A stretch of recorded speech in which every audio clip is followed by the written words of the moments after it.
యేసుక్రీస్తు నామంలో ఏలుపూరు గ్రామ ప్రజలకి శుభాది వందనాలు తెలియజేస్తున్నామండి. యేసుక్రీస్తు సృష్టికర్త అయిన దేవుడండి.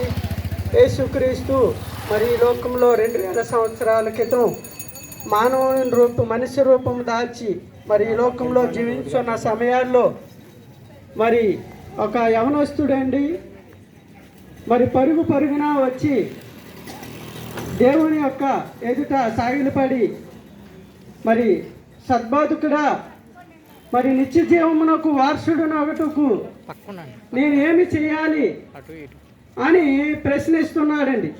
యేసుక్రీస్తు ప్రభువుని యవనస్తుడు అడుగుతున్నాడండి. నిత్య జీవం వారసుడునొకటానికి నేను ఏమి చేయాలి అని అడుగుతున్నాడండి. యేసు ప్రభు అన్నారు, నరహత్య చేయకూడదు, వ్యభిచరింపకూడదు, దొంగిలింపకూడదు, నీ పొరుగువానిది ఏది ఆశింపకూడదు, నిన్ను వలె నీ పొరుగువానిని ప్రేమించు అన్నాడండి. నిన్ను వలె నీ పొరుగువాన్ని ప్రేమించు అన్నాడు. అంటే యేసు ప్రభు చెప్పిన మాటలకు అయ్యా బాల్య దినము నుండి ఇవన్నీ కూడా నేను చేస్తూనే ఉన్నాను అనేసి ప్రభుతో చెప్పినప్పుడు యేసు ప్రభు ఆ యవనస్తుని ప్రేమించి నీకు ఒక్కటి కొదువుగా ఉన్నది అనేసి ఆ ప్రభువు ఏమన్నాడంటే నీ ఆస్తిని అమ్మి బీదలకు పంచిపెట్టి నీవు నన్ను అమ్మడించు అన్నాడండి. యేసు ప్రభు ఎంత గొప్ప దేవుడండి. దేవుడు పిలిస్తే వెళ్తే ఎంత భాగ్యమండి. దేవుడు తోడే ఉంటే ఎంత, దేవుడితో ఉంటే ఏమి లోటు ఉంటుందండి, ఏ లోటు ఉండదు. కానీ ఆ యవనస్తుడు మిగుల ఆస్తి గలవాడంటండి, మిగుల ఆస్తి గలవాడు.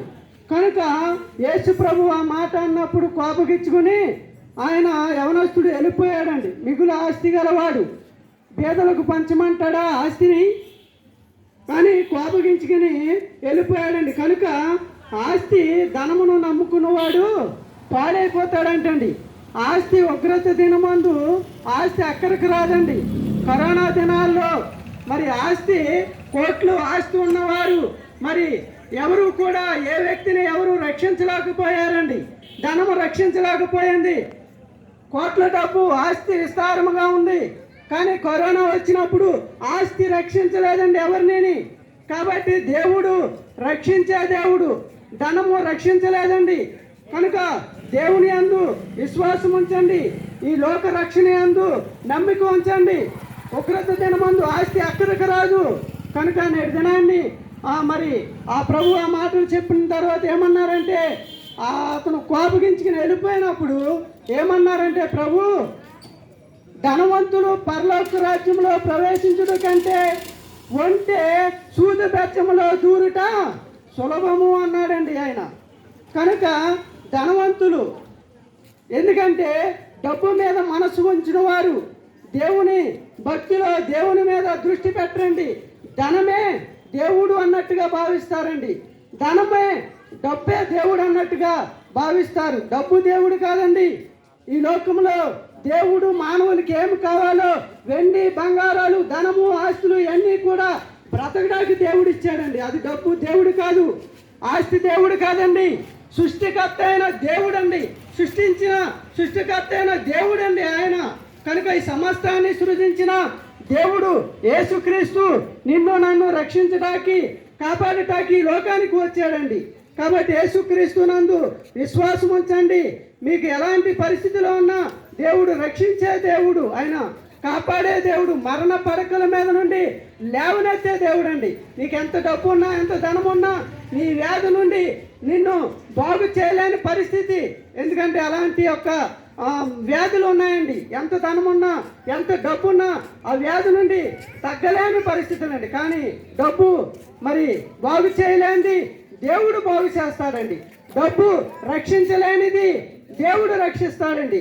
కనుక ఒక మాట దేవుని వాక్యం సెలవిస్తుంది, సర్వలోకము సంపాదించుకుని తన ప్రాణం పోగొట్టుకుంటే ఏమి ప్రయోజనము అని దేవుని వాక్యం సెలవిస్తుందండి. కనుక దేవుని వాక్యము సర్వలోకము సంపాదించి నీ ప్రాణం పోగొట్టుకుంటే ఏమి ప్రయోజనం. కనుక యేసుక్రీస్తునందు విశ్వాసం ఉంచండి, ఆయన నిత్య జీవం ఇస్తాడు, ఆ పరలోకాన్ని ఇస్తాడు.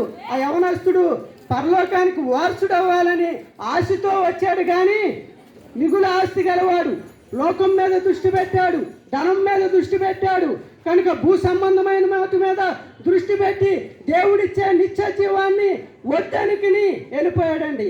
ఆత్మ నరకానికి పోతుంది. కనుక యేసుక్రీస్తు మరి దేవుడు సృష్టికర్త అయిన దేవుడు కనుక ఈ సృష్టిలో దేనిని మనం ఆధారం చేసుకోకూడదు, కానీ దేవుణ్ణి ఆధారం చేసుకుంటే ఇకలోకంలో దేవుడు ఆయన మనల్ని పోషిస్తాడు, మనల్ని కాపాడుతాడు. ఇగో మరి ఈ లోకం విడిచిన తర్వాత యుగ యుగాలు ఆయన నిత్యత్వంలో ఆ పరలోకంలో ఉంటామండి. ఆ నరక శిక్ష నుండి దేవుడు తప్పిస్తాడు. అట్టి కృప మరి మీ అందరికీ రక్షించి మిమ్మల్ని కాపాడి ఆ నిత్య జీవానికి వారసులను చేయనుగాక. ఆమేన్.